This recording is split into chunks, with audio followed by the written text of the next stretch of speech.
Hello folks, welcome to the wall fail.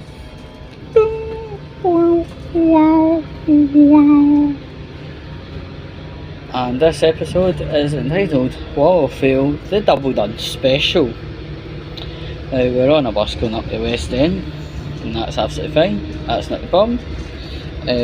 Now, if you have a wee quick scroll around my channel for a couple of seconds, you will see two videos referring to a near miss with a Glasgow taxi, and the driver lives not far from the house.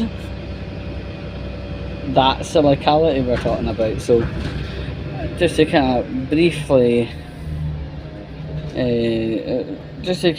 verse people if you are too lazy to go onto the video.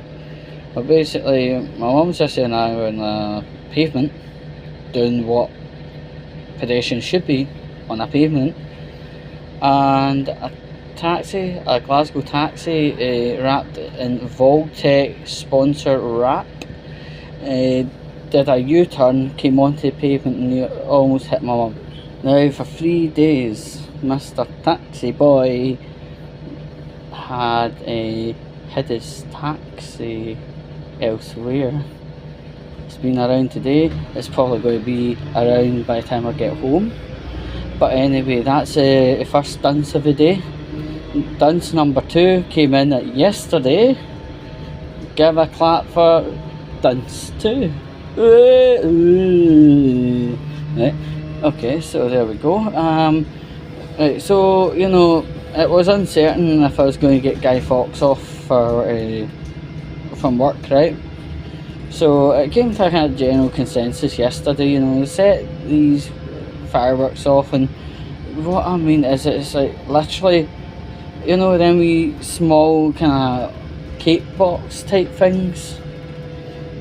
It was basically one of them, and the small little, you know, fountains, they almost look like pyramids, but they're tiny, they're basically like table fireworks. But anyway, up in this park nearby me,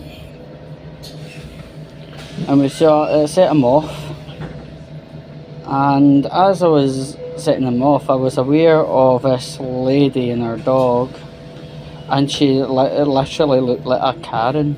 And she obviously quite liked what was seen, right?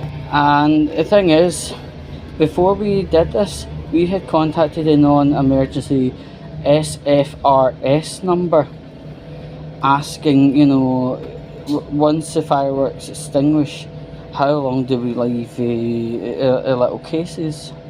And they said an hour at least. And this is what we did. We went and left them and moved on, and she came out of darkness. She was hiding in the darkness for some reason. Maybe that's because her life sucks, right?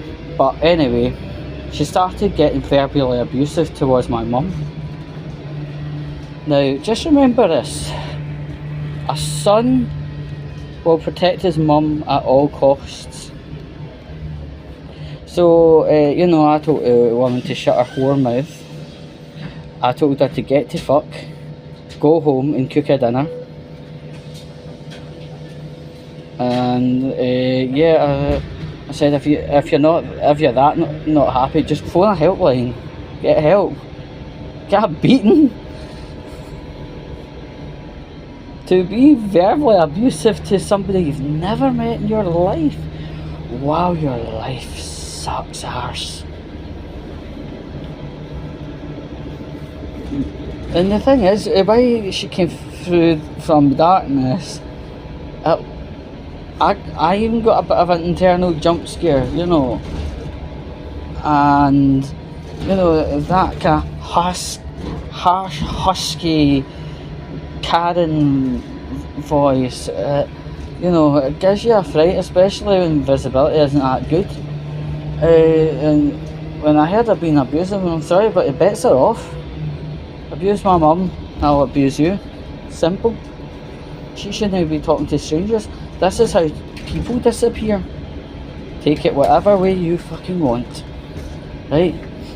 Did you know hear about them two lasses that were spoken to by this mad all pervert guy, and then suddenly they were found dead? So we have to be careful.